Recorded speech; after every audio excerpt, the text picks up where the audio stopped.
नमस्कार, वेलकम, बहुत स्वागत है आपका। सभी लोगों की ये इच्छा होती है कि उनके पास धन संपत्ति की परिपूर्णता रहे, उनके पास धन का आगमन का एक से अधिक स्रोत हो, परंतु वास्तविकता में ये संभव नहीं हो पाता है। हमारी हस्तरेखा इस संबंध में क्या कहती है? लोगों की इच्छा होती है कि वो घर से बाहर जाएं।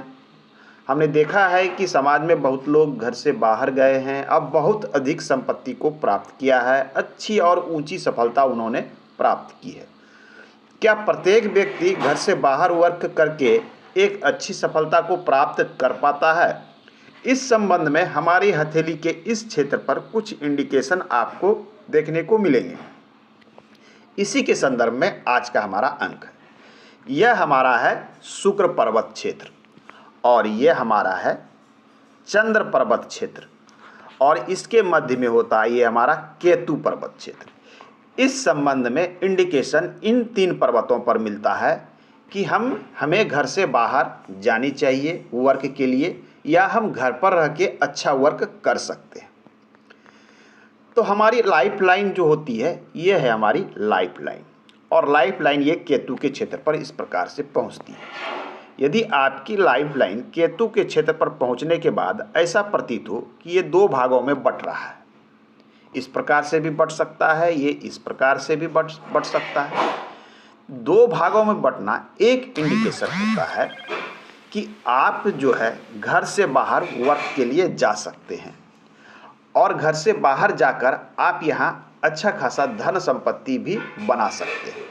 घर से बाहर बहुत लोग चले जाते हैं, परंतु मेहनत मजदूरी करके वो जीवन भर मजदूर ही कभी कभी रह जाते हैं, परिश्रम करते रह जाते हैं। परंतु वहीं आपने देखा होगा कि कुछ लोग घर से बाहर जाते हैं मजदूर के रूप में, और वो देखते ही देखते लाखों करोड़ों की संपत्ति बना लेते हैं। इनके पीछे इन्हीं रेखाओं का एक प्रमुख रोल होता है। जैसे आपकी हथेली में ये स्थिति ये बन रही है, साथ में चंद्र से निकलती हुई भाग्य रेखा आपके हथेली में है, तो यह इंडिकेशन है, क्योंकि एक इंडिकेशन चंद्र की भाग्य रेखा दे रही है कि आपको दूर का धन आएगा। दूसरा इंडिकेशन केतु क्षेत्र दे रहा है कि आपकी लाइफ लाइन में यहाँ इस प्रकार से 2 भागों में होना यह बताता है कि आप घर से बाहर रह के अधिक उन्नति कर पाएंगे। यह स्थिति ये बनाती है कि ऐसे लोग यदि अपने घर पर रह जाएं तो साधारण ही रह जाते हैं, अर्थात इन्हें जो चीज़ें जीवन में मिलनी चाहिए थी वो चीज़ें प्राप्त नहीं हो पाती है। जो ऊंचाइयां इन्हें प्राप्त होनी थी, जो सफलता इन्हें प्राप्त होनी थी, यदि ये अपने मूल स्थान पर रह जाते हैं और वर्क करते रह जाते हैं तो वो स्थान ये जीवन में प्राप्त नहीं कर पाते हैं।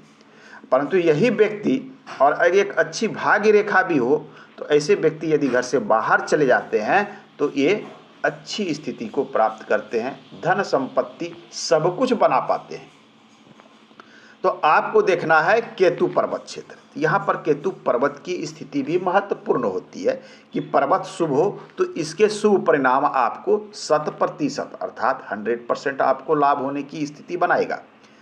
यदि रेखा केवल यहाँ से निकली हमारी लाइफलाइन, इस प्रकार से हमारी लाइफलाइन मान लिया जाए यह स्थिति है, तो ऐसे लोगों को घर से बाहर वर्क करने में बिल्कुल मन नहीं लगता। इनको हमेशा घर की चिंता रहती है, अपने लोगों की चिंता रहती है, माता पिता परिवार से जुड़े हुए लोग होते हैं, और ऐसे लोग घर में रहकर या परंपरागत वर्क को करके, इनके पिता दादा जो वर्क करते थे उस बिजनेस को करके इनको अच्छा लगता है और वहीं पर इनको अच्छी उन्नति मिलती है। ऐसे लोग घर से बाहर चले जाएं और वर्क करें तो उतनी सफलता नहीं मिलेगी जितनी सफलता ऐसे लोगों को घर पर रह के वर्क करने से मिलती है। दोनों स्थितियां उत्पन्न होती है, परंतु इसके के साथ आपकी एक रेखा यहाँ से यदि ब्रांच के रूप में बन रही है तो आपकी उन्नति घर से बाहर होने की पूर्णतः संभावना बन जाती है। और इसके साथ यदि रेखा आपकी चंद्र से निकलती हुई भाग्य रेखा हो तो इस चीज़ों को और भी ये बलवान बनाता है, मजबूत करता है कि आप घर से बाहर अवश्य जाएं वर्क के लिए, वहाँ आपकी एक अच्छा जीवन आपको अवश्य मिलेगा। आइए अब हम स्थिति देखते हैं चंद्र पर्वत की। चंद्र पर्वत इस संबंध में क्या कहता है कि बाहर आपको जाना चाहिए या नहीं जाना चाहिए। चंद्र पर यदि मजबूत और गहरी रेखा आपको दिखती हो, चाहे ये रेखा ऐसी हो या रेखा नीचे से निकलती हुई हो, यदि ये रेखा मजबूत अवस्था में है, गहरी अवस्था में है, तो ऐसे लोग घर से दूर अवश्य जाते हैं। घर से दूर वर्क के कारण जाएं, एजुकेशन के लिए जाएं या फिर कार्य के लिए जाएं। ये जो चीज़ें होती हैं ये लंबे समय तक घर से बाहर रहने को इंडिकेट करता है कि ऐसा व्यक्ति लंबे समय तक घर से बाहर रहेगा और वर्क करेगा। छोटी छोटी रेखाएं यात्रा को दिखलाती है, ऐसे लोग घर से बाहर आते जाते रहते हैं, इन चीज़ों को इंडिकेट करता है। तो आपकी हथेली में क्या है? क्या आपकी लाइफ लाइन ये बतला रही है कि आप घर से बाहर रह के अच्छी उन्नति को प्राप्त करेंगे? क्या आपकी चंद्र पर रेखा ये कह रही है कि आप बाहर रह के वर्क करेंगे? यदि ऐसे लोग किसी कारण से बाहर नहीं जा पाते हैं, तो ऐसे लोग यदि घर पर रह के भी इस प्रकार का कोई वर्क करे, जैसे उनका लेना देना दूर से हो, अर्थात बाहर से सामान मंगाते हैं, उनका परचेज करते हैं, सेल करते हैं या बाहर में बेचते हैं, फ्रीलांस का काम करते हैं, ऑनलाइन कोई वर्क करते हैं, यह भी दूर की चीज़ें होती है। क्या आप घर बैठे एक्सपोर्ट का काम करते हैं, इंपोर्ट का काम करते हैं, तो इन चीज़ों को भी हम मानते हैं कि दूर का धन आपके पास आ रहा है। तो घर बैठे भी ऐसे लोग दूर का कार्य कर सकते हैं। तो आज के अंक में हमने जाना कि दूर के धन के आने की क्या क्या संभावना आपकी हथेली में बनती है। मिलते हैं अगले अंक में, अन्य चीज़ों के विषय में हम बात करेंगे। धन्यवाद।